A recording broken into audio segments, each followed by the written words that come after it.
දෙයියෝ කියලා කොටසක් ඉන්නවා. මේ පැවැත්ම තුල යම් යම් යහපත් වැඩ කරපු හොඳ වැඩ කරපු අය ඉන්නවා දෙවියෝ. දෙවියෝ අපිට වඩා අසරණයි. අපි දෙන පිනෙන් යැපෙන පුද්ගලයෝ ඔය සියලු දෙවියෝ. තේරුණාද? නමුත් මේ ඉන්දියාවෙන් ආපු දේව සංකල්ප ඔය මහායාන බුද්ධ ආගමත් එක්ක දේව සංකල්ප නිසා මුළු රටේම මිනිස්සු නොමග ගියා. දැන් මිනිස්සු දෙවියන්ගෙන්ම ඉල්ලන විදිහට සියලු පන්සල් වල දේවල් මොකද ඒක හොඳ ආදායම් මාර්ගයක්. ගෞරවනීය අරියතුන් වහන්සේ මම කීප දෙනෙකුම ධර්ම දේශනා සවන් දීලා තිනවා. මම දෙවියන් පිළිබඳව එච්චර විශ්වාසයක් තිබ්බේ නැහැ. මොකද එතකොට අපාය පිළිබඳව ඔය මොකද මම දැනගන්න තියෙන විදිහට අපිට බෞද්ධ සාහිත්‍යයෙන් ආවෙත් දෙව්ලොව ඉහළ තියෙනවා, අපාය පොළොව යට තියෙනවා. ඕම තියෙනවා. මට ඕක හරියටම ඔය ගැටලුවට පිළිතුරක් මට එක්කෙනෙකුවත් ලැබුණේ නැහැ. ගෞරවනීය අරියතුන් වහන්සේ ඔබ වහන්සේ මට ඊට පළමුවෙන් පිළිතුර ලබා දෙන්නවා. ඒ වගේම මම හිතනවා දෙවියෝන්ට මම හිතන්නේ අපේ මේ බුද්ධ ශාසනය කාටද නමක් තියෙනවා ඒ දෙවියන්ට බාර දීලා තියෙනවා කියන ඔය වාගේ ගැටලු රාශියක් තියෙනවා. මේ අපිට මම හිතන්නේ මේ බුදුන් දැකීමේ මාර්ගය යනකොට ඔව්වත් ගැටලුවක් වෙනවා මන් දන්නේ මට. ඉතින් ඒකින්ද මම පින්වත් සුවන් වහන්සේගෙන් මම ඉල්ලා සිටිනවා මට පිළිතුරක් ලබා දෙයි කියලා. මහත්තයෝ දෙයියෝ කියලා කොටසක් ඉන්නවා. මේ පැවැත්ම තුල යම් යම් යහපත් වැඩ කරපු හොඳ වැඩ කරපු අය ඉන්නවා දෙවියෝ. නමුත් අද ලංකාවේ හෝ ඉන්දියාවේ හෝ වෙනත් රටක හෝ දැන් මුස්ලිම් කාරයන්ගේ දෙවියා කවුද? අල්ලා දෙවියන්. දැන් ඔය ඉන්දියාවේ ඉන්න හින්දු කාරයන්ගේ දෙවියා කවුද? ඊශ්වර දෙවියෝ. එහෙම තව හදාගත්ත දෙවියෝ. ලංකාවේ මිනිස්සුන්ගේ දෙවියෝ කවුද? දෙවියෝ ඉන්නවා මහංග. කතරගම දෙවියෝ, විෂ්ණු දෙවියෝ, සමන් දෙවියෝ, විභීෂණ දෙවියෝ, මින්නේරිය දෙවියෝ, ගම්බාර දෙවියෝ, හූනියන් දෙවියෝ, හතරවණන් දෙවියෝ ඔය ඔක්කොම ඉන්නවා. 33 කෝටියක් දෙවිවරු ඉන්නවා කියලානේ. 33 කෝටියක් දෙවියෝ ඉන්නවා කියලා නමට කියනවා. කෝටියක් කියන්නේ කෙලවරක් නැති. සීමාවක් නැති. ඔය දැන් ලංකාවේ ඉන්න දේවාල හදලා නන්දාලා තියෙන දෙවියෝ එක්කෙනෙක්වත් මේ බුදුහාමුදුරන්ගේ ධර්මයට අනුව උප්පත්ති දේව කියන කොටසට අයිති වෙන්නේ සම්මත දේව. මිනිස්සෙක් වෙලා යම් මිනිස්සෙකුට කරන්න බැරි වැඩක් කරපු අය මිය පරලොව ගියාම මිනිස්සු විසින් සම්මත කරගන්නවා දේවත්වයෙන්. දැන් උදාහරණයක් හැටියට දැන් ඔය කතරගම කිරිවෙහෙර හැදුවේ එදා ලිච්ඡවි රජදරුවන්ගේ බුදුහාමුදුරුවොත් එක්ක තක්ෂිලාවේ බෝසත්තුමත් එක්ක සිද්ධාර්ථ කුමාරයාත් එක්ක එක පන්තියේ හිටපු මහසේන රජුරුව. මහසේන රජුරුව රජ වුණා කොහෙද? ඔය කතරගම කිරිවෙහෙර ඒ ප්‍රදේශයේ රජ වුණා. බෝසත්තුමා බුදු වුණා. ඊට පස්සේ බෝසත්තුමා තමන්ගේ පන්තියේ එකට ඉගෙන ගත්ත යාළුවා කියලා දැනගෙන ගිහිල්ලා පිය රජුරුව සුද්ධෝදන රජුරුවන්ගෙන් කරුණු කාරණා ඇහුවාම කිව්වා මේ පුතා ගියා මෙහෙම කඩුව අර කෙස් කැපූ කඩුව තිබුණා. මෙන්න මේ කෙස් කැපූ කඩුව අරගෙන ඇවිල්ලා ඔය කතරගම කිරිවෙහෙර තැන්පත් කළා චෛත්‍යයක් හැදුවා තමන්ගේ මිත්‍යාවෙන්. ඒ නිසා මේ මහසේන මිය පරලෝ ගියාම රජුරුව මහසෙන් දෙවියෝ වුණා. ඊට පස්සේ තමයි පසු කාලීනව කතරගම පුරාණය එහෙම ඇවිල්ලා ඕක කතරගම දේවාලය වුණේ. ඕක කාලෙන් කාලයට වෙනස් වුණා. එතකොට මේ අද ඉන්නේ ඔය එදා රජ කෙනෙක්. තේරුණාද? ඊට පස්සේ දෙවිනුවර හිටියා බුදුහාමුදුරන්ට සමකාලීනව උත්පලවන්නා. උත්පලවන්නා හිටියේ දෙවිනුවර ප්‍රදේශේ. උප්පලවන්නා මිය පරලොව ගියාම බුදුහාමුදුරන්ගේ ගිහිල්ලා නොයෙක් බුදුහාමුදුරන්ගේ බෝධීන් වහන්සේ කෙනෙක් ඇවිල්ලා වටරක් වහරක් ගොඩ හිටවලා නොයෙකුත් දේවල් කරා. ඒක නිසා මිය පරලොව ගියාම උත්පලවන්නා උපුල්වන් දෙවියෝ වුණා. පස්සේ කාලෙක විෂ්ණු දෙවියෝ කරගත්තා. ඊට පස්සේ සමන රජුරුව කුරුරට රජ කළ බුදුහාමුදුරන්ගෙන් බණ අහලා සෝතාපන්න ඵලයටපත් වුණා. ඔය මහියංගනේ චෛත්‍ය හැදුවා, දිවා ගුහා හැදුවා. ඒක මිය පරලෝ ගියාම සමන් දෙවියෝ වුණා සමනල කන්ද තුල හිටියා. ඒ වගේම ඊට පස්සේ කාලෙක දැන් ඔබ දන්න මේ ළඟදී වසර කීපයකට පෙර මේ කැලණි ගඟේ ඔය පූගොඩයි එහා පැත්තේ මේ අවිසාවේල පැත්තට යන මොකද්ද මේ ගමක් තියෙනවා. එතනින් රංවල කියලා තොටුපළක් තිබ්බා. පාරුවේ වැඩ කරපු ඔව් රංවල කියලා තොටුපළක් තිබ්බා. මේ රංවල තොටුපළේ හොඳ තොටියෙක් හිටියා. හොඳ මිනිස්සු වුණ තියෙන. මේ ඒ කාලේ පාලමක් තිබුණේ නැහැ. ගම් වතුර ආව කාලෙට මිනිස්සුන්ව හරියට ওই ගඟෙන් එගොඩ වෙන්න ඔය තොටියක් තිබුණේ නැහැ. තොටු ඔරුව පෙරෙලා මිනිස්සුන්ව මැරෙන්න ගියා. මෙහෙම මිය පරලෝ ගිය මිනිස්සු 60ක් 70ක් මේ රංවල තොටිය ජීවිත බේරලා දුන්නා. එනිසා මේ රංවල තොටිය මිය පරලොව ගියාට පස්සේ මේ රංවල තොටියව මිනිස්සු දේවත්වයට පත් වෙලා කරලා දේවාල හැදුවා. අද ඔය රංවල පූගොඩ පාදුක්ක අවිසාවේල්ල කොස්ගම ඔය පැත්තේ කපුගොඩ මේ ගම්මාන ගණනාවක ගම් 60කට 70ක සියලු පන්සල් වල මොකද කරන්නේ සල්ලි එකව කරන්නේ රංවල දෙයියන්ගේ පිළිමයක් හදලා සම්මත කරගත්තද.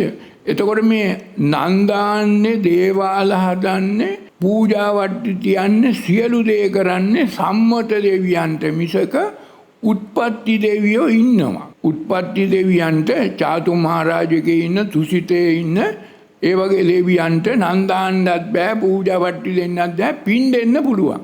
පින් අනුමෝදන් කරන්න පුළුවන්.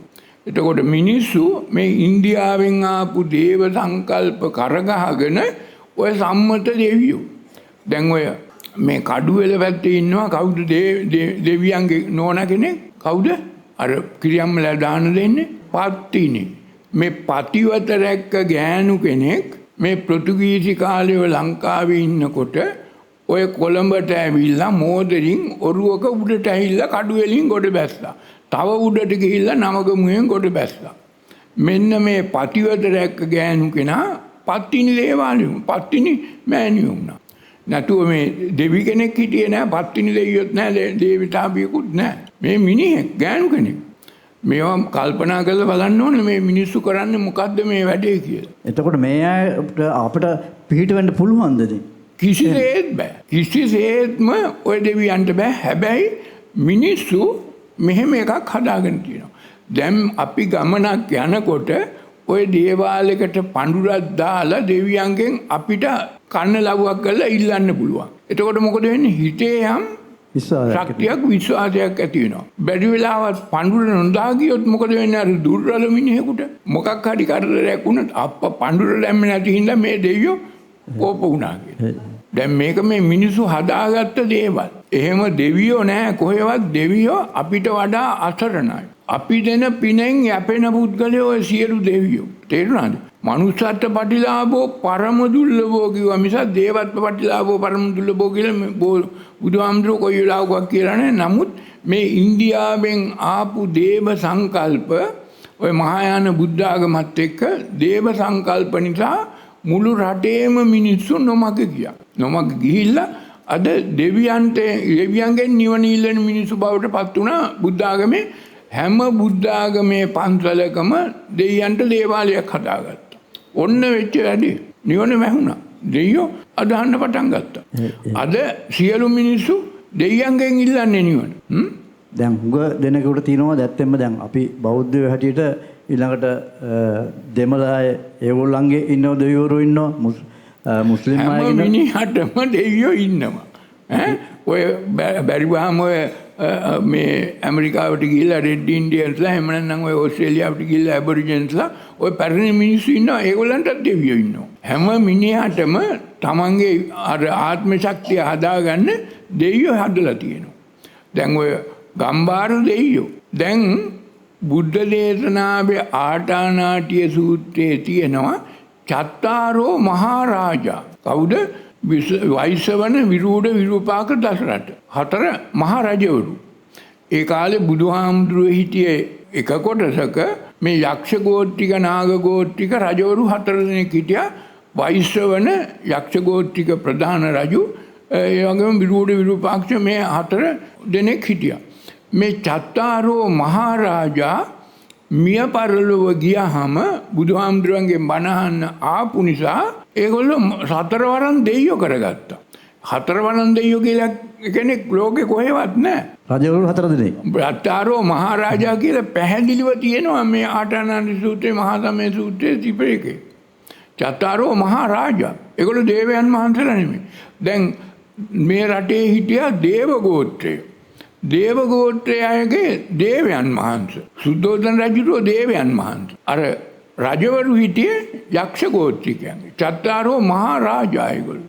ඒගොල්ලෝ පස්සේ කාලෙක හතරවරන් දෙයියෝ වුණා. මේ දෙයියෝ කියන එක මිනිස්සු මේ සම්මත දෙයියෝ. හදාගත්ත මිනිස්සු හදාගත්ත දෙයක්. දැන් ඔය ගමේ ටිකක් හොඳට මේ වැඩ කරපු මේ ගම්මුලා දෑනියෙක් කවේ හරි ගමක මැරුණාම මේ මිනිහා ටිකක් හොඳට කළා නම් ගම්බාර දෙයියෝ වුණා. ඒගොල්ලෝ ගම්බාර දෙයියෝ. දැන් ඔය හූනියන් වැඩ කළා නොයකල් හූනියන් දෙයියෝ. ඔක්කොම දෙයියෝ හදාගත්තේ ඒවා. කඩවර දෙයියෝ, අර දෙයියෝ, මින්නේරිය දෙයියෝ, තව නොයෙක් දෙයියෝ මිනිස්සු හදාගෙන තියෙනවා.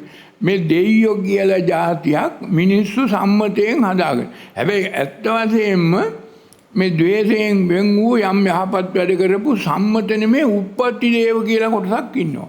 ඒ නිසා අංගුත්තර නිකායේ ත්‍රික නිපාතේ බුදුහාමුදුරුවෝ දේශනාවක් කළා දේව කොටාස 3ක් ඉන්නවා කියලා. සම්මත දේව, උප්පත්ති දේව, විසුද්ධි දේව. විසුද්ධි දේව කියන්නේ අරහත් ත්වයටපත් වූ අරහතුන් වහන්සේලා මගපල්ලාභී. එහෙම කොටස් 3ක් දේව කොටසේ ද්වේෂයෙන් වෙන් වූ කොටස්. දේව කියන්නේ නිරෝගී සම්පස්ත දේවෝ. එතකොට මේ ලංකාවේ මිනිස්සුන්ට බුද්ධ ආගමේ හැම ඕක මොකක්වත් ඔය ත්‍රිපිටකයේ ත්‍රික නිපාතේ අංගුත්තර නිපාතේ තියෙන මේ දෙවිවරු තුන්ගොල්ල ගැන විග්‍රහයක් විස්තරයක් කොහෙවත් කරලා නැහැ, කියා දීලා නැහැ. කියා දෙන්නෙත් නැහැ. දැන් මිනිස්සු දෙවියන්ගෙන්ම ඉල්ලන විදිහට සියලු පන්සල් වල දේවාල මොකද ඒක හොඳ ආදායම් මාර්ගයක්. දැන් බලන්න දෙල්ලන් විල දේවාලෙට කෝටි ගණන් හම්බ වෙනවා.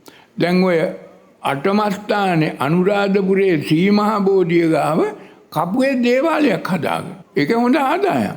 කොච්චරනම් වැරදි වැඩද මේ ආගමේ හාමුදුරුවෝ කරන්නේ කියලා කල්පනා කරන්න. හැම තැනකම දැන් ඔය මුන්නේශ්වරම ඉස්සර පන්සලක්. අද ඒක දේවාලයක්. දැන් ඔය රත්නපුරයේ තියෙන සමන් දේවාලේ පන්සලක්. දැන් ඒක දේවාලයක්. ඔක්කොම පන්සල්. දැන් ඔය සීනිකම පන්සලක් තිබුණේ දැන් දේවාලයක්. කතරගම පන්සලක් තිබුණේ කිරිවෙහෙර දැන් ඒක දේවාලයක්. ඔය දෙවිනුවර උපුල්වන් දේවාලයක් කරගත්තා ඔක පන්සලක්. ඔක්කොම පන්සල් පස්සේ මේ ඉන්දියානු බලපෑම් වලට මේ මහායානික බලපෑම් වලට මේ වෛතුල්‍යවාදී බලපෑම් වලට දේවාල බවට පත්. ඊට පස්සේ මේ රටේ මිනිස්සුත් බුදුහාමුදුරුවෝ දේවත්වයෙන් සලකන්න පටන් ගත්තා. බුදුහාමුදුරුවෝත් එක දෙවියෙක්. එහෙම කරන්න පටන් ගත්තා. නිවන වැහිලා ගියා.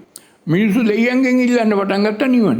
එහෙම තත්ත්වයට මිනිස්සු බාල වුණා. මිනිස්සු මේ මනුස්සකම නැති වුණා.